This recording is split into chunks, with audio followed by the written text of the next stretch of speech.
Welcome to Bad Company Garage, episode 2.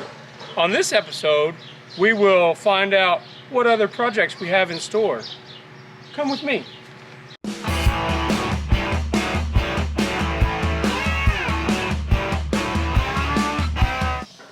Future driver, Inslee. She's a future driver.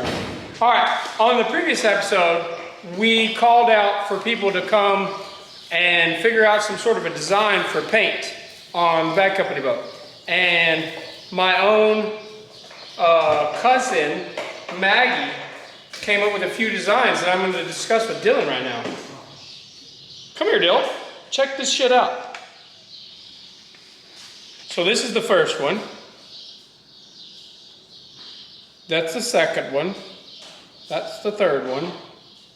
That's the fourth one. Now, between those four, I like this one the best, but I think that the flames are kind of goofy looking.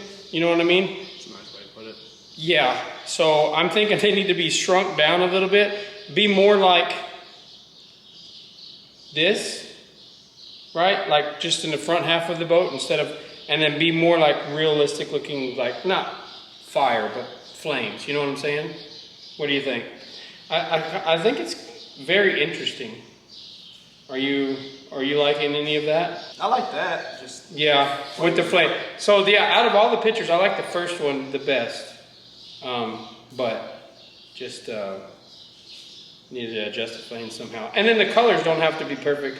Nikki's had the idea of making them all the previous boats, like having white in there, and then black, and then silver, and then maybe some of that, like that teal color that we had or something. Just putting some of the, all the different boats. A little bit of each of the past boats. Yeah, all of the boats that I've ruined over the years.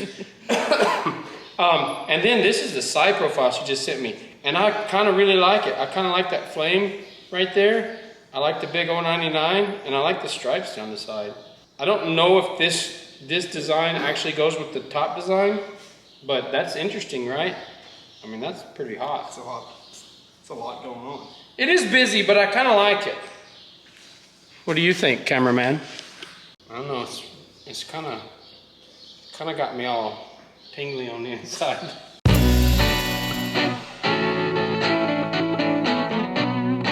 You're gonna be the next person that drives a pink boat.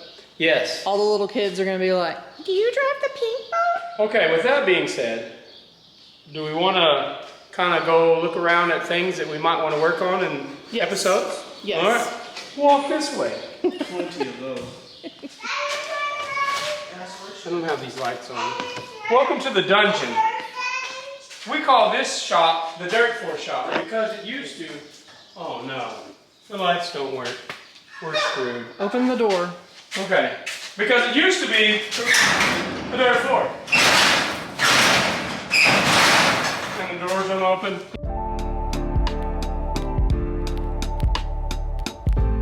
Okay, these are some of the future projects that we have to work on.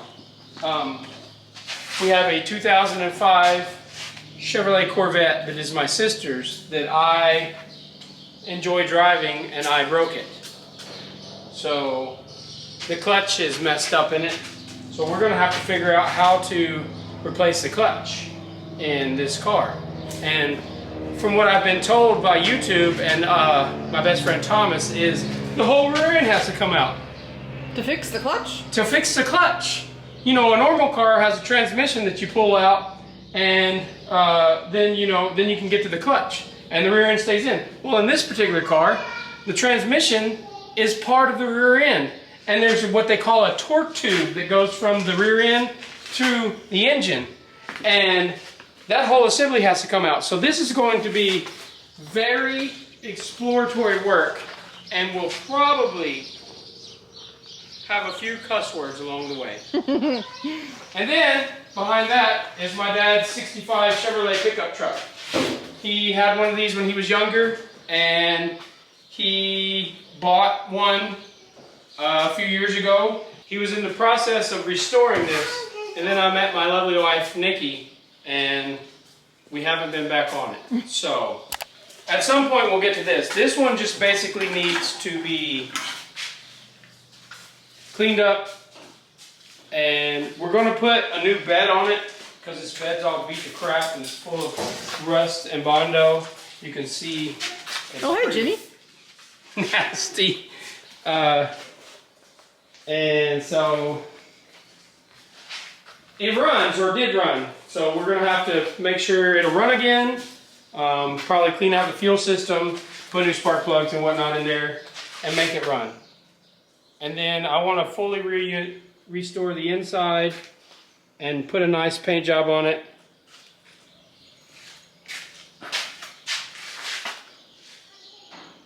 This is all just like black. Or Yeah, is Dad it like painted it. Oh, okay. Dad put some paint on it.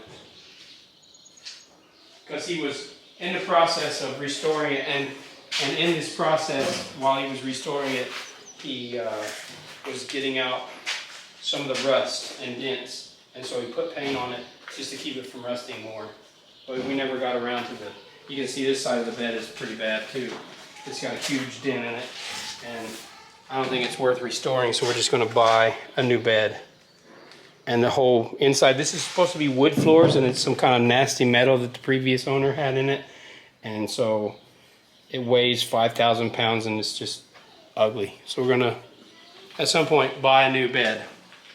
And then out here, we have my son's first ever vehicle that he had. It's a 96 Chevrolet pickup truck, and it's got issues.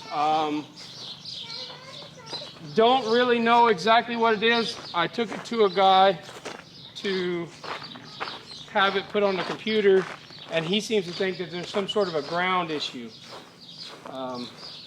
So we're in the process of figuring that out. So why you told me that this thing is like rare? I mean, it's like a one-off, older, hard to find vehicle. It's got a 4:10 gear ratio in the rear end. It's got a 5-speed manual transmission, which not a lot of them came with. But this 5-speed is a rare 5-speed. It's a, what is it, Dylan? Your brother said it's like a Ford something. I don't know. It's got a granny low in it. The interior is very nice. Looks new, really. It's got, we owned it brand new. My dad got this, ordered it from Chevrolet, and it's got 220,000 miles on it, and we put all those miles on it. And whenever Dylan turned 16, my dad gave it to him. And then they built this bed for the back, which really sets it off. For one of his ag projects in high school, him and his grandpa built this bed. So it's got a lot of sentimental value, and it's actually a really fun truck to drive. I raced it a few times when I was in my 20s. Raced it? Yeah, street racing. Yeah. Beat everything that I could race from first, second gear, maybe even third. And then from that point on, because of the low gear ratio and pulling transmission, they could actually take off and beat me. But for the first 60 foot, I gave them everything they wanted. It's got a little honk in its tonk. And we call it honky tonk, believe it or not. And I don't remember why we call it that. Probably because we used to go to the honky tonk in it. We got one more vehicle to show you. If you want to walk this way. All right, we got one more vehicle to show you. A 1974 Corvette that my dad also bought and really loves. It's 74. It's the year that him and my mom got married. And it's not number matching. It's got a Chevy 350 in it. We put side pipes on it, makes it really cool. It is a factory 4-speed. I've honestly only drove it once or twice, and it doesn't really need much other than being cleaned up. And you know, it hasn't run in about 3 or 4 years, so it needs, you know, fuel cleaned out, all the things that you need to do to a car that it's been sitting for a while. New battery. The fuel's probably like varnish in it. You look at that filter, it looks pretty nasty in there. Here's me driving Dylan's boat in Wheatland in 2018. You can tell because I've got the skeleton gloves. This is '09. Me and my dad painted this boat, and it was fresh paint job back then. And that is, I did all the pinstriping on that. The blades are not open all the way, but disregard that. That's just me being a weenie. That means you're letting off? Yeah, probably. There's the infamous belly flop boat in all of its glory. Oh yeah, you put it on the trailer again. I forgot about that. I can recreate the fall off the top. I was standing here wondering if I should go down with the ship or jump to safety. And I waited too long, and the boat was at this kind of an incline, and my foot slipped somewhere in here, which people deny. They think that I just conveniently belly flopped on purpose. That's not the case. I slipped. And here's the hole. This is in the bottom of the boat. And you said that was created because of the prop? Yes, a pinhole in the prop that let the prop rust from the inside out. And it snapped the ear off when I hit the throttle. And it bent the prop shaft into a S. And the prop shaft comes through the floor right here, and it ripped that whole piece out. It ripped the strut. The strut that you've seen in the previous video, there is not one on the bottom of this boat because it was ripped off from the hit of the throttle. You can't see it down there.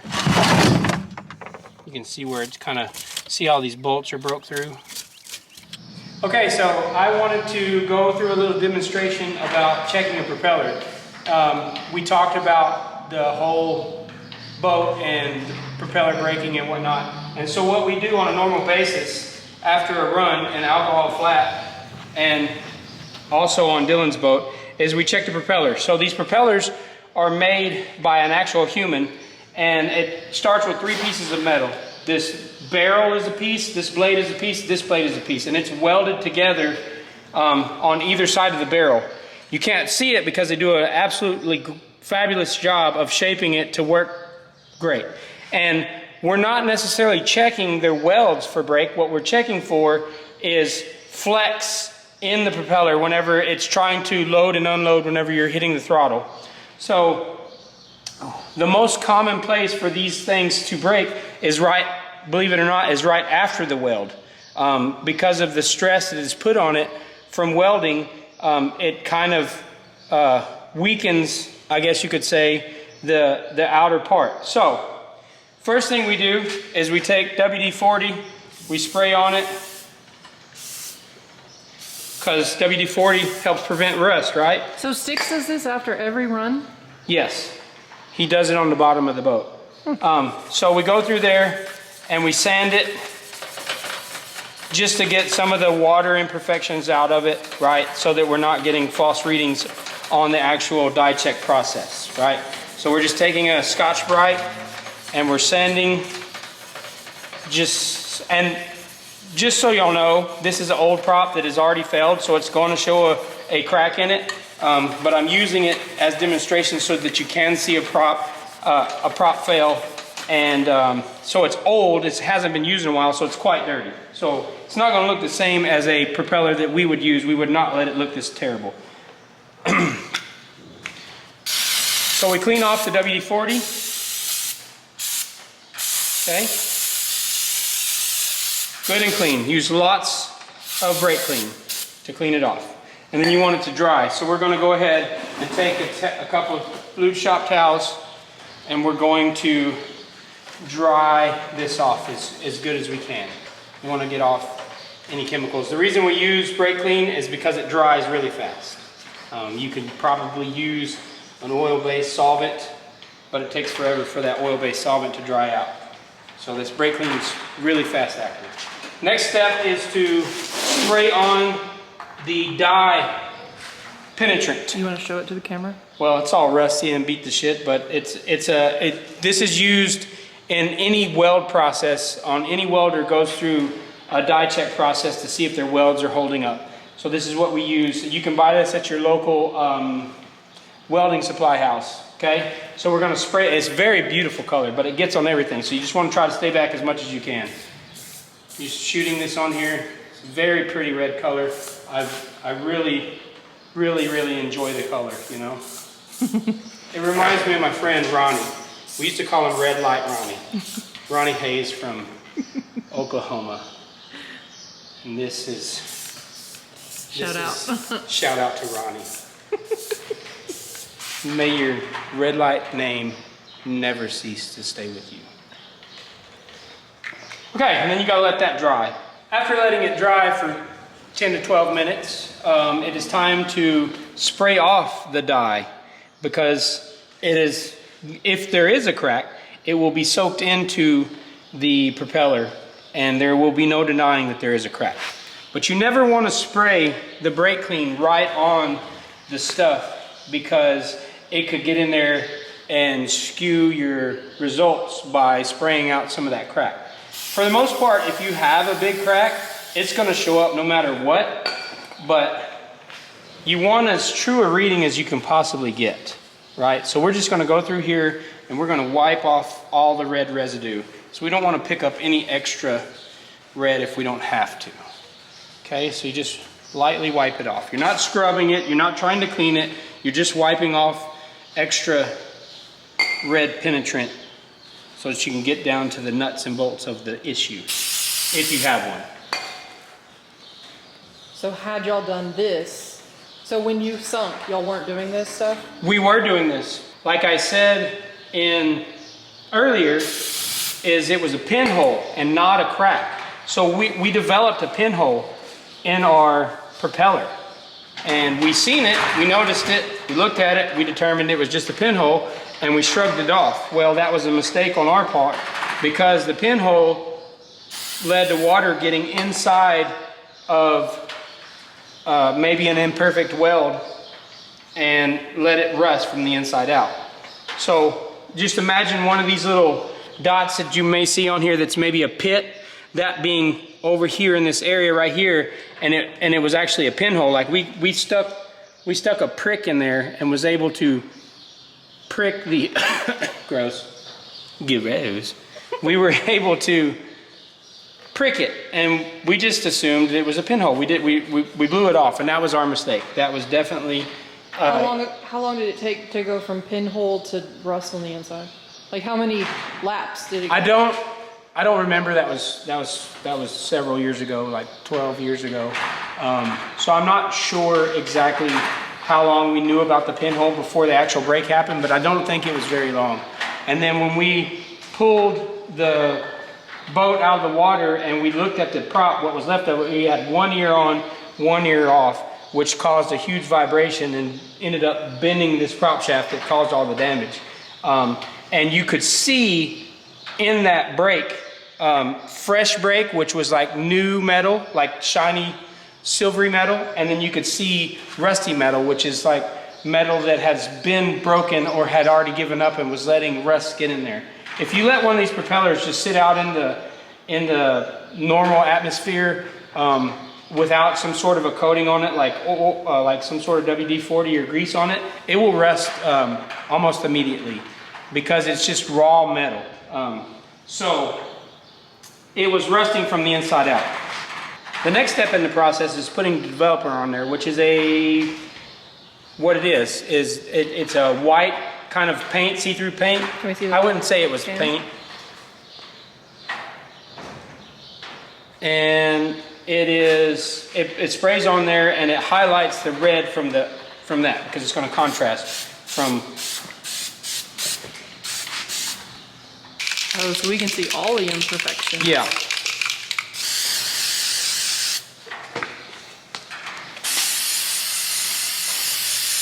Yep, there's a pinhole. See it? Yep. Okay, this is an old prop, but that would be like a pinhole that we would have seen, and we would have been like, it's just a pinhole, not a big deal, because you can get pits and stuff on them at times, and you have to do a judgment call. With what I know now, would I have seen that pit and continue to use this propeller? Probably not. Probably not. What we're really looking at is back here. It's going to be hard to see, but this little line right here, see that little line right there? That's a crack. Let me rub it off. So we're gonna scratch this developer off right here. And then we're gonna reapply.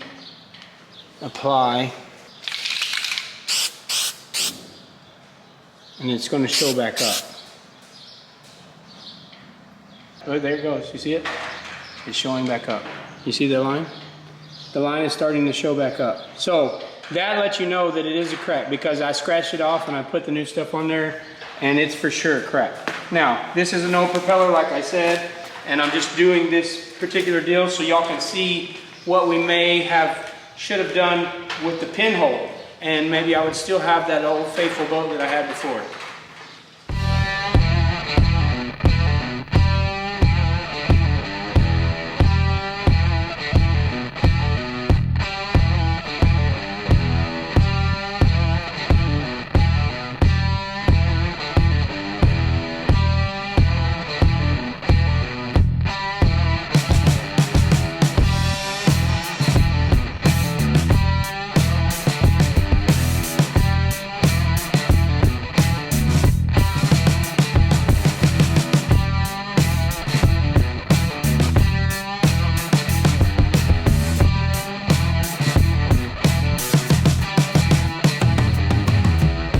As you can see, we have lots of projects to work on at the Bad Company Garage.